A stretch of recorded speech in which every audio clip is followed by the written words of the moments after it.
भारत देश आध्यात्मिक देश है, इसमें कोई शंका नहीं है, क्योंकि हर व्यक्ति ईश्वर की पूजा अपने तरीके से करता है। उसे तरीका नहीं पता है, इसमें भी उसका दोष नहीं है। ऐसा कुछ परमात्मा का नाट्यशाला है कि जो भी चीज़ें हम कर रहे हैं वो सब किसी न किसी अस्तित्व के द्वारा कराया जा रहा है। जिस प्रकार सिनेमा में देखिए, पर्दे पर तरह तरह के चित्र आते हैं, आवाज़ें आती हैं, वो कैसे आती हैं? वो अपने आप नहीं आती हैं, वो प्रकाश की किरणें उस चित्र के रूप में बदल जाती हैं। अंधकार और प्रकाश के संयोग से सिनेमा चलता है। अगर हम आपकी फ़ोटो लेते हैं कैमरे से, तो फ़ोटो में जो चित्र आता है, जो पेपर पर, फोटोग्राफिक पेपर पर जो आपका चित्र प्रकट होता है, वो प्रकाश और अंधकार का खेल है। अगर केवल प्रकाश हो या केवल अंधकार हो तो चित्र नहीं आएगा। तो जो पूरी दुनिया है, ये ज्ञान और अज्ञान का खेल है। केवल अकेले ज्ञान हो तो दुनिया नहीं दिखाई पड़ेगी, और केवल अज्ञान हो तब भी नहीं दिखाई पड़ेगी। उसी अज्ञान को हम माया कहते हैं और ज्ञान को ब्रह्म कहते हैं। तब ब्रह्म और माया निरंतर ये आपस में एक खेल करते हैं। तो आज हम लोग अपने देश में, भारत देश में जो नवरात्रि का पर्व मना रहे हैं, इसके गहराई में ले चलते हैं कि इसका वास्तविक स्वरूप क्या है। इसको बहुत अच्छी तरह समझने के लिए निर्विकल्प समाधि में बैठना होगा। निर्विकल्प समाधि क्या है? जब हम जागृत अवस्था में गहरी नींद की तरह जीवन व्यतीत करें। गहरी नींद में हम क्या अनुभव करते हैं? हम नर हैं कि नारी हैं ये पता नहीं, पुरुष है कि महिला है इसका कोई आभास नहीं, हम बच्चे हैं कि बड़े हैं, हमारा वजन क्या है, रंग क्या है, रूप क्या है, हम किस देश के हैं, हमारे पूर्वज कौन है, सब कुछ चीज़ें सब झंझट में नहीं पड़ते। हम धनी हैं कि गरीब हैं, हमें नौकरी मिली है कि नहीं मिली है, हमारी पोजीशन क्या है, हम अपना नाम कमाना चाहते हैं कि हम अपमानित हुए हैं, हमारा पूरी दुनिया में नाम है या अपमान है, इस सब से कुछ लेना देना नहीं। इसलिए गहरी नींद सबको पसंद है। जब हम जागृत अवस्था में गहरी नींद की तरह जीवन व्यतीत करते हैं तो उसे निर्विकल्प समाधि कहते हैं। ये सुनने में लग रहा है कि आसान है, ऐसा नहीं है, अभ्यास करना पड़ता है। पहले सविकल्प समाधि आती है जिसमें हम अनुभव करते हैं कि मृत्यु क्या है। मृत्यु का साक्षात्कार करने के बाद फिर हम मृत्यु से अलग हो जाते हैं, हम जी जाते हैं, जीवित हो जाते हैं। तो सविकल्प समाधि में मृत्यु की अनुभूति, फिर उससे निकल करके आना, फिर सविकल्प में जाना, ये बार बार होने के बाद तब एक दिन निर्विकल्प समाधि आती है। जब हम मृत्यु की अनुभूति करते हैं तो कैसा दिखता है? वो बिल्कुल अलग होगा, इस तरह से नहीं होगा, बिल्कुल अलग होगा। तो कैसे होगा उसको आज बताने की आवश्यकता नहीं है, लेकिन याद रखिए कि नवरात्रि क्या है, इसके बारे में सच्चा ज्ञान तभी होगा जब निर्विकल्प समाधि में होंगे। यानी आप बोल रहे हो लेकिन निर्विकल्प समाधि में हो, चल रहे हो निर्विकल्प समाधि में हो। तो नव का अर्थ है नवीन, नयापन। कोई चीज़ बिल्कुल नई हो, जो नवीनता आज हम अनुभव करें, ऐसी नवीनता की कभी कल्पना न किए हो। इस तरह की नवीनता न आई हो और न भविष्य में आएगी। ये है जो नव, नवीनता, ये पहला जो शब्द है इसका अर्थ ये है। और रात्रि का अर्थ है अज्ञान। अज्ञान का दो अर्थ है।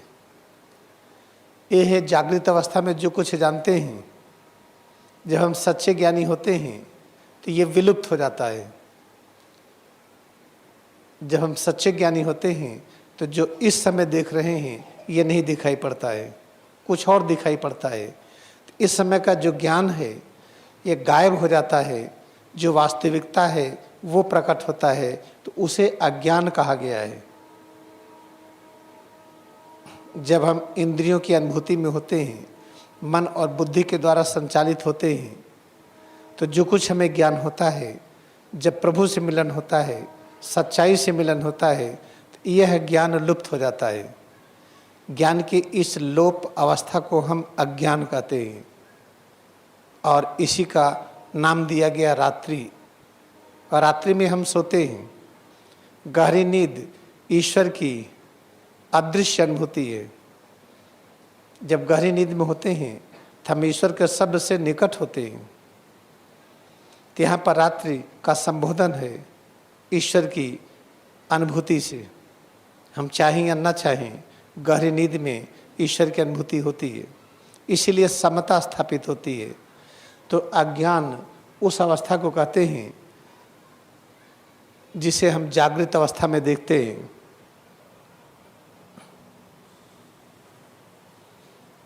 तो जब हम ईश्वर की अनुभूति में आते हैं, जिसे हम रात्रि कहते हैं, तो जो चीज़ जानते थे वह अदृश्य हो गया। इसलिए कहते हैं कि ये जगत, ये माया है। जो आँखों से देखते हैं माया है, सच नहीं है। जो कान से सुनते हैं माया है। जो स्वाद लेते हैं माया है। गंध स्पर्श की अनुभूति माया है और उसी माया को हम सच मानते हैं। लेकिन जब गहरी नींद में, रात्रि में, गहरी नींद में हम एक समता के भाव में होते हैं, उस समता के भाव में ईश्वर का एक अनुभव होता है। उस समय जो हमें ज्ञान था जागृत अवस्था में, वो लुप्त हो जाता है। उसे अज्ञान की अवस्था कहते हैं। एक तो नवरात्रि की ये व्याख्या है और ये बड़ी ऊंची व्याख्या है। आज इस व्याख्या के बारे में विस्तार से बताने की आवश्यकता नहीं है, इसको कभी बाद में बताएंगे। आज हम दूसरी व्याख्या पर आ रहे हैं, जो नवरात्रि में 9 दिन का एक व्रत करते हैं। नवरात्रि का अर्थ 9, रात्रि का अर्थ रात्रि, अंधकार। तो 9 रात्रि हम दिव्य माँ को देते हैं, दुर्गा के नाम पर, काली के नाम पर, उमा के नाम पर, तरह तरह से इस तरह से करते हैं। तो ये 9 रात्रि है क्या, ये क्यों मनाया गया? तो लोगों ने तरह तरह की कहानियाँ बनाई, लेकिन वास्तविकता क्या है जब आप उसको पढ़िए तो समझ में नहीं आएगा कि ये सही है। जब आप ध्यान में बैठें और सविकल्प समाधि में आएँ या निर्विकल्प समाधि में आएँ, तो परंपरागत से जो नवरात्रि मनाते हैं इसका वास्तविक भाव पता चलता है। जब कहते हैं कि भाई बाधा है, जीवन में बाधा है, कष्ट है, कितने प्रकार के कष्ट हैं, उसी कष्ट को कहते हैं अज्ञानता, अंधकार, बाधा। तो ये सब 9 प्रकार के हैं। तो 9 प्रकार के कौन कौन से कष्ट हैं? पहला है जिसे हम काम कहते हैं। काम क्या है? जब हम विषयों की अनुभूति इंद्रियों से करते हैं, हमारा मन विषयों के संपर्क में होता है, तो जो प्रथम अनुभूति हुई उसे काम कहते हैं। जैसे हम नींबू जीवा पर रखे तो नींबू खट्टा लगा, अब दिमाग में बैठ गया कि नींबू खट्टा है। पता चला कि नींबू इतना बड़ा लाए वो भी खट्टा है। फिर उसी तरह से हम दूसरा फल लाए, हमने कहा देखो भाई ये नींबू मीठा है, तो हम कहेंगे नहीं नहीं ये नींबू नहीं, ये मौसमी है। दिमाग में बस गया कि नींबू खट्टा है, तो अगर खट्टा है तो नींबू है, नहीं तो नींबू है ही नहीं हो। ये क्या है? लस्ट, काम। इंद्रियों के द्वारा अनुभव होने पर जो प्रथम अनुभूति होती है, उसके अनुरूप हमारे जो भाव बनते हैं, विचार बनते हैं, उसे हम काम कहते हैं। और चलिए, महाभारत में काम को दुर्योधन कहा गया, जिसे कभी विस्तार से बताएंगे। और देखिए, कल्पना करिए कि रोज खाने में नींबू लीजिए, बिना किसी नागा के रोज खाने में नींबू डालिए, ऐसे 5-6 साल तक करिए, तो बिना नींबू के खाने में स्वाद नहीं आएगा। अब क्या हुआ कि हम काम के वश में हो गए। पहली बार नींबू खाए तो ऐसा कुछ नहीं था कि नींबू नहीं मिलेगा तो पेट नहीं भरेगा। अगर कई वर्षों तक प्रतिदिन नींबू का प्रयोग हुआ तो अगर नींबू नहीं है खाने में तो संतुष्टि नहीं होगी। आप काम के वश में हो गए।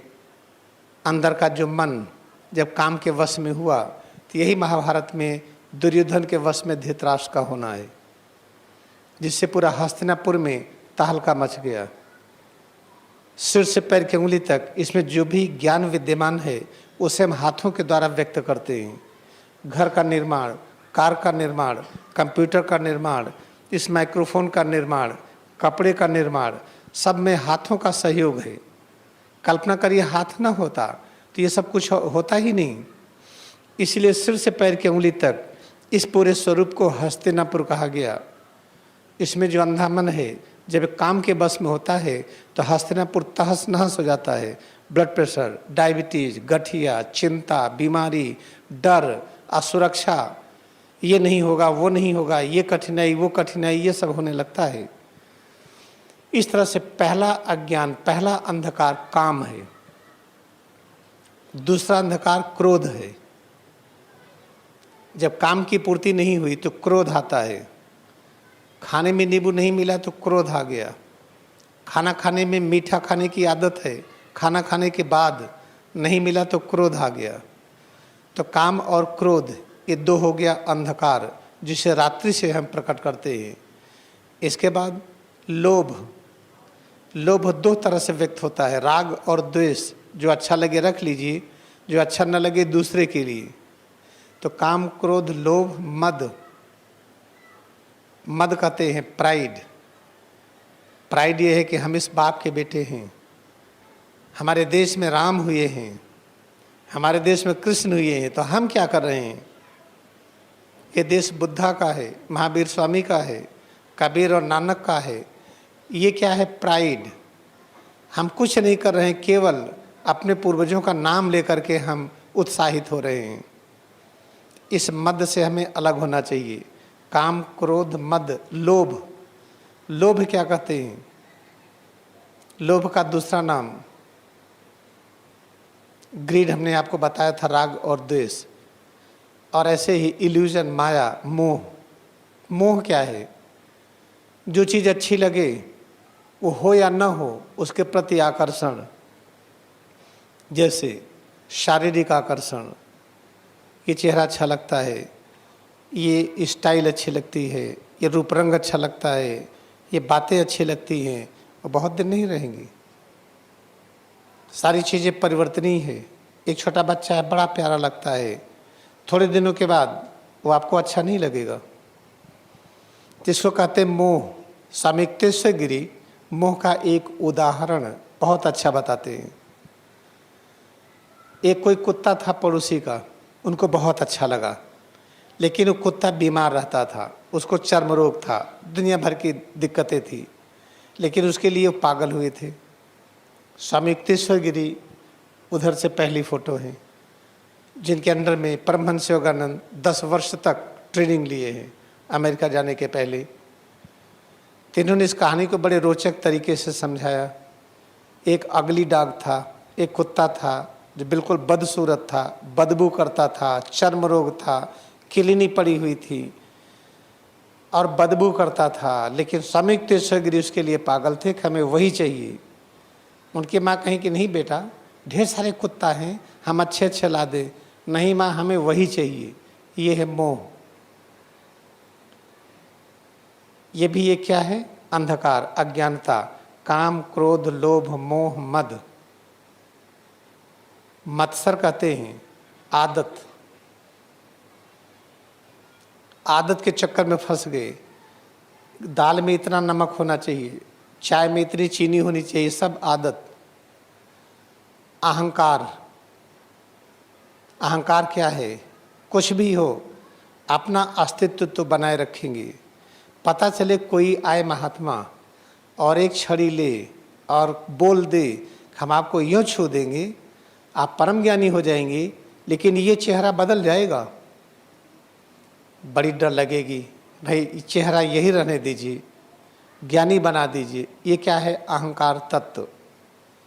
जो चीज़ हमारे पास है उसको ही रखना चाहते हैं, पोसेसिवनेस, यही चेहरा रहे, यही शरीर रहे, यही हाथ पैर रहे, इसी को ज्ञानी बनाइए। ये भी क्या है? अंधकार है। हम छोड़ना नहीं चाहते अपने रूप को, लेकिन छूट तो गया। बचपन में कैसे थे, अब फोटो लीजिए वो नहीं है।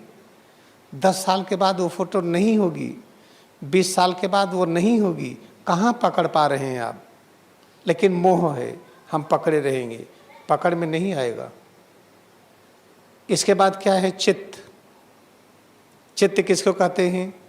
बिना सोचे समझे सब चीज़ों को बटोर लीजिए। एक बच्चा है, आग है, बटोर लिया, जल गया। तो जिसको कहते हैं अहंकारी के हृदय, अहंकारी के हृदय, अहंकारी के हृदय क्या है? सब कुछ बटोर लेता है बिना डरे। तो हमारा अहंकार तत्व जो अहंकारी के हृदय के रूप में, उसको चित्त कहते हैं। चापे छोटी की मात्रा और डेढ़ता, एक है चित्त, चापे छोटी की मात्रा आधाता। वो है वो ज्ञान जिसे हम परमात्मा कहते हैं, वो हृदय जिसको परम हृदय कहते हैं। और ये जो चित्त है, डेढ़ता वाला चित्त, ये क्या है? ये है वो हमारा हृदय जो अहंकार से प्रेरित है। तो अब देखिए कितनी अज्ञानता हुई। काम, क्रोध, लोभ, मोह, मद, फिर आदत, अहंकार, फिर चित्त, 8। और इनके बारे में कोई ज्ञान न होना, ये 9। इस तरह से नवरात्रि है। नवरात्रि का मतलब 9 प्रकार का अंधकार। इस अंधकार को दूर करना है।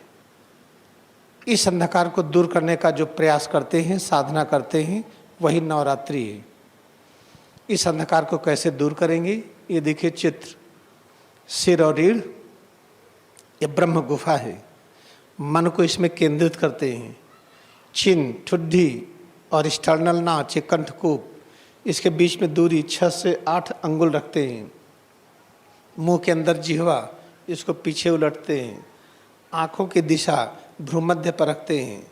फिर क्रिया योग सिद्धांत के अनुसार स्वरूप दर्शन करते हैं। ऐसा करने से जो 9 प्रकार का अंधकार है दूर हो जाता है।